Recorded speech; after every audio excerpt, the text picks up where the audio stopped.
का भोग ठाकुर जी को लगा दिया। लेकिन कृष्णदास जी का मन बड़ा विचलित। पुजारी जी आए, बोले कोई बात नहीं, अब हमने अन्य फलों का भोग लगा दिया है, अब फिर कभी कृष्णदास जी किस किस को बताएं। रोते रहे, सब समझाते रहे कृष्णदास जी को। उत्थापन का भोग जब अनोसर हुआ और पुजारी जी ने बाहर आकर के जैसे ही कपाट खोलने की घोषणा की, सब दर्शनार्थी खड़े हो गए। कृष्णदास जी के भी नेत्र लाल पड़े थे। जैसे ही कपाट खुले तो क्या पाया, ठाकुर जी के उर्द बाहु के ऊपर वही फल रखा जाता जो कृष्णदास जी लेकर के आए।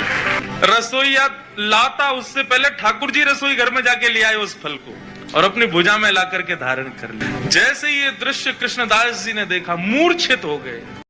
कृष्णदास नित्य ठाकुर जी को माला पहनाते थे अपने हाथ से। महाभारत में अनुशासन पर्व में भीष्म पितामह कहते हैं कि यदि कोई व्यक्ति 12 वर्ष तक बिना नागा किए एक नियम का पालन करे तो 12 वर्ष के उस नियम का प्रभाव ये होगा, जिस देव को चाहेगा, जिस ब्रह्म को चाहेगा, जिस रूप को चाहेगा अपने सामने प्रकट कर सकता है। आज भी ये संभव है, लेकिन याद रहे एक दिन भी वो नियम टूटना नहीं चाहिए। ये भाव उन महात्मा ने सुना, कृष्णदास जी ने। मुझे बहुत प्रिय है कृष्णदास जी का भाव। उन्होंने एक ही सेवा अपना ली।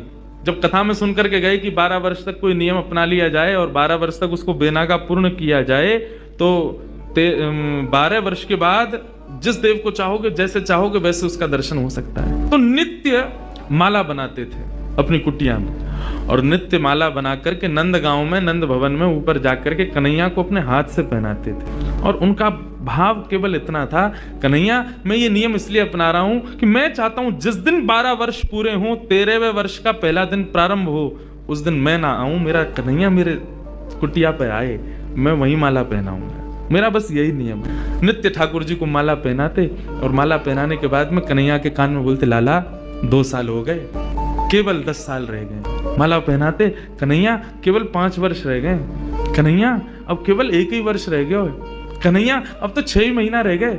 कन्हैया अब तो 15 दिन रह गए। अब तो नाचते हुए जाते हैं माला लेकर के। कन्हैया अब तो 1 ही हफ्ता रह गो। रोज माला पहना में, गर्मी पड़े, सर्दी हो, वर्षा हो, खांसी हो, जुकाम हो, बुखार हो, नहीं छोड़ते थे अपना नियम। आज विश्राम दिवस 12वां वर्ष का अंतिम दिन ठाकुर जी के सन्मुख गए, माला गले में धराई। लाला सेवा पूर्ण भई अब मोरी, अब मेरी सेवा पूर्ण, प्रतीक्षा करूंगा। कल 13वें वर्ष को पहला दिन है, तू आइयो, तेरे काजे देख 56 भोग बनाऊंगो, तेरे काजे बढ़िया जो है माला बना के रखूंगो, एक सेज सजा के रखूंगो, न एक देर पौड़ जाइयो मेरे पास, न एक मोसो बतिया लियो। और लाला तू को जितनो समय मिले तू उतनी देर को आइयो, लेकिन आ जाइयो। और प्रणाम करके उल्टे पांव जा रहे हैं। बोले कि इसका मतलब क्या है? बोले अब कल मैं आऊंगा नहीं, और लाला तू नहीं आयो ना तो जीवन में भूल जाइयो कि मैं कभी आऊंगा। नंद गांव में और नंद भवन में ये मेरा अंतिम प्रवेश। और प्रणाम करके दहली को चले गए। 56 भोग सजाए, दुनिया भर की सामग्री बनाई, सुंदर सुंदर माला तैयार करी, एक कन्हैया की, बाकी के सबरे ग्वाल वालन की। बोले बछड़ा बछिया आमेंगे संग में, उनको माला पहनाऊंगा, उनके का जो भंडारो है उनके का भी 56 भोग सजाऊंगा। सबके लिए सब तैयार किया।